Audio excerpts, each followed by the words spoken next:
Assalamualaikum warahmatullahi wabarakatuh. Saya Galeri Natalia dari kelas 2 Seni Budaya Universitas Siakuala, peserta PPG dalam jabatan.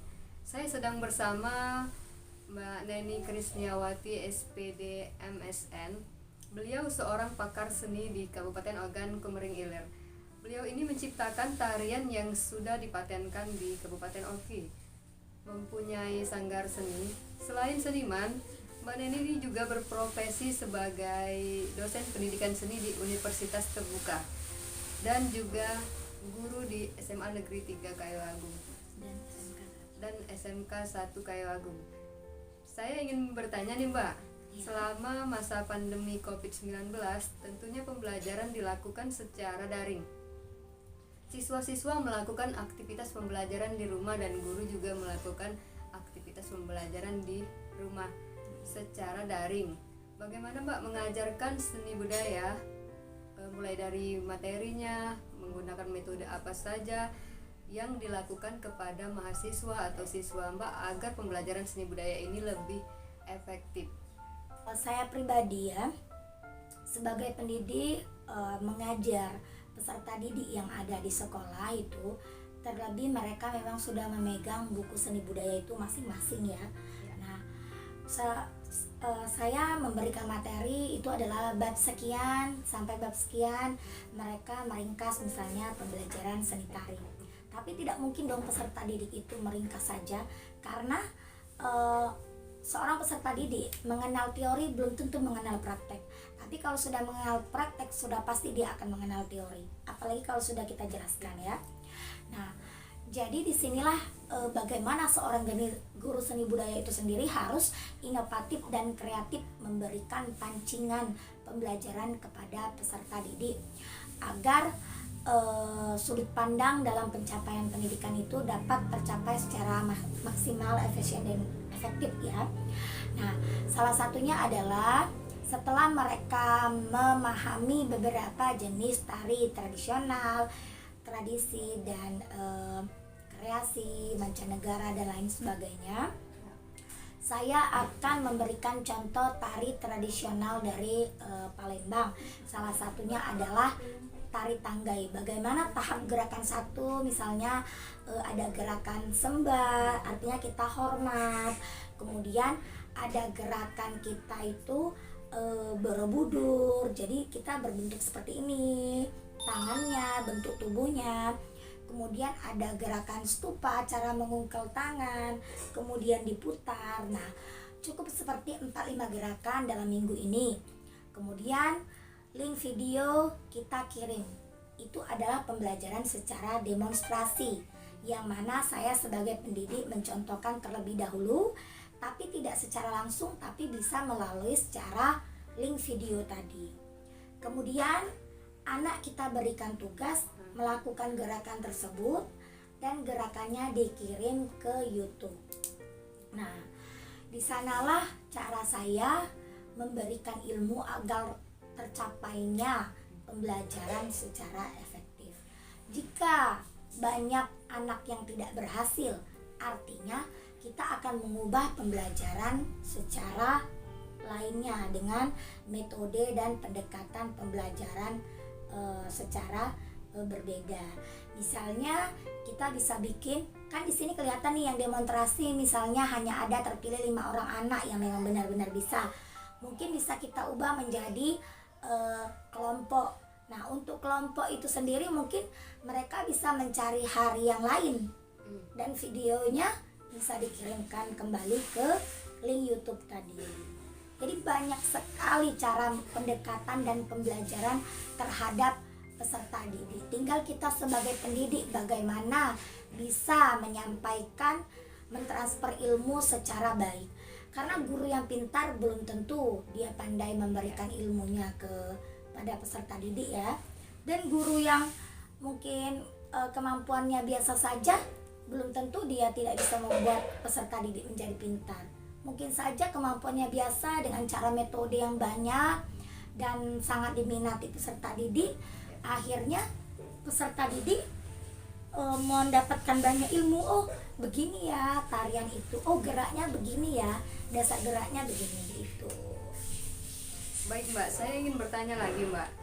Menurut pengalaman Mbak menjadi guru dan menjadi dosen, tentunya Iya. peserta didik kita itu ada yang laki-laki dan ada yang perempuan. Iya. Bagaimana Mbak mindset untuk siswa laki-laki yang beranggapan kalau menari itu seperti kemayu, seperti ya dia menganggap saya ini laki-laki, saya ini tidak bisa menari Mbak. Oke. Nah, itu yang harus kita buang. Kalau seperti itu, bagaimana seorang generasi muda dapat mencintai budaya lokal yang menjadi kearifan lokal daerah itu sendiri. Bahkan tradisional itu menjadi nilai yang sangat tinggi, bukan tinggi harganya ya, tapi estetikanya, keindahannya yang merupakan adat istiadat budaya daerah setempat yang menjadi kearifan lokal itu khususnya ya. Nah, salah satunya kita bisa memberikan contoh. Itu ada penari namanya di India itu Dewa Krishna. Dewa Krishna itu adalah laki-laki yang ganteng, gagah dan perkasa. Dia aja bisa menari. Jadi kita harus memberikan sudut pandang dulu terhadap peserta didik. Bahwasannya dalam gerak tari itu justru untuk laki-laki harus mempunyai power. Jadi kamu itu, nak, saya berikan tugas menari. Jadi kamu ambil gerakan tari itu adalah gerakan silat, kemudian kembangkan menjadi gerakan tari. Nah, jadi berilah anak itu umpan untuk bahwasannya silat adalah menari. Artinya tinggal anak mencocokkan tema tariannya seperti apa. Apakah berburu? Kalau berburu, tinggal mereka mencari bambu yang diruncingkan, kan diberikan kekuatan tangan, power mereka dengan gerakan berburu 1, 2, 3, dan 4. Hitungannya mungkin seperti itu salah satunya. Jadi berilah dulu pandangan, paradigma pemikiran bahwasannya untuk laki-laki itu tidak harus gerakan yang lemah gemulai. Contohnya kita dari Papua misalnya ya, dari erian tari berburu kan ya, itu banyak sekali dengan gerakan berpower. Tari kecak sangat sakral ya, punya nilai-nilai estetika yang sangat tinggi. Itu kan harus punya gerakan tangan yang punya power gitu ya. Jadi kita dulu gurunya. Saya alhamdulillah selama mengajar akhirnya mahasiswa itu menjadi pede untuk memberikan pelajaran kepada peserta didik. Jadi jangan takut kita untuk belajar, karena guru itu sampai kapanpun kita harus belajar.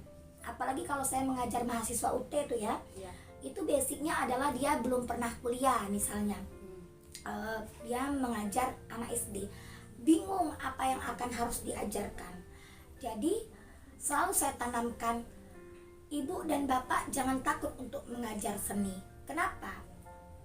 Why? Ya, karena mereka harus belajar dulu.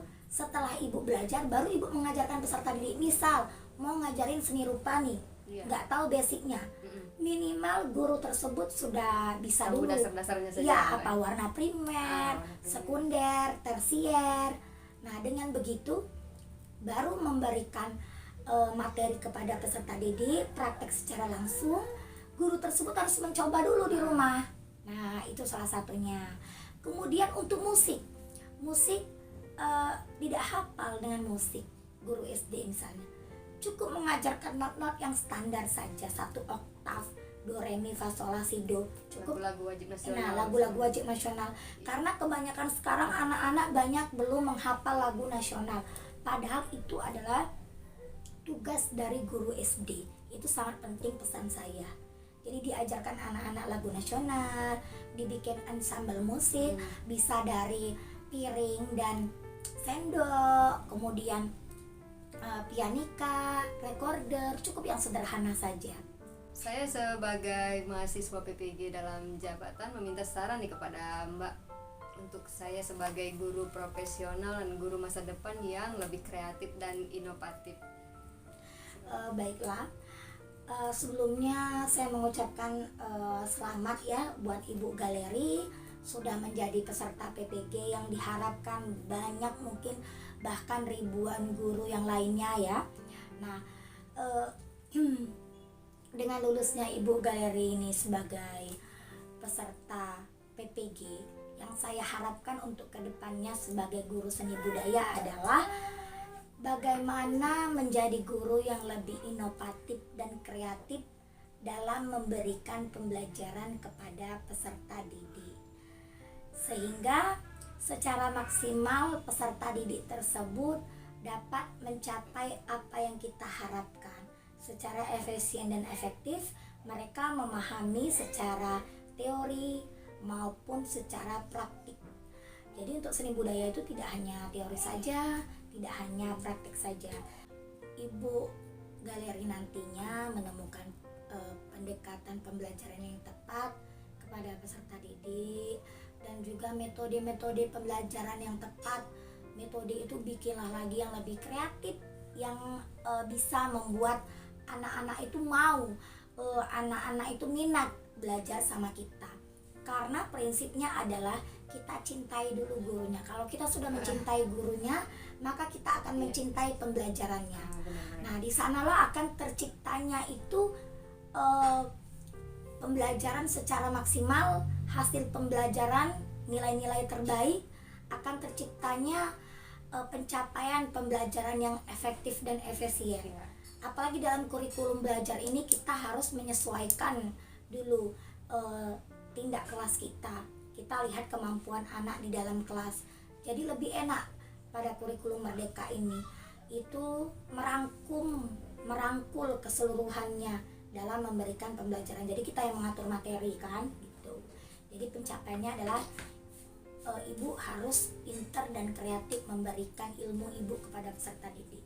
Karena guru yang pintar belum tentu dia mampu memberikan ilmunya kepada pendidik. Guru yang biasa saja belum tentu juga dia tidak bisa memberikan pembelajaran kepada peserta didik. Karena kalau dia bisa menemukan metode yang baik, pembelajaran yang baik, anak kita yuk belajar dari kita misalnya dari video, kita belajar dari lapangan, kita langsung terjun, kita langsung praktik. Anak-anak menemukan pembelajaran yang baru, penemuan yang baru, itu membuat daya pikirnya, rasanya semakin ingin tahu. Jadi pembelajaran lebih seru dan menyenangkan, Mbak ya? Ya, seperti itu. Jadi ketika lulus dari sini diharapkan adalah tidak hanya gaji saja yang kita terima sebagai guru, tapi hak dan tanggung jawab, hak yang sudah kita dapat, kewajiban kita, tanggung jawab kita harus.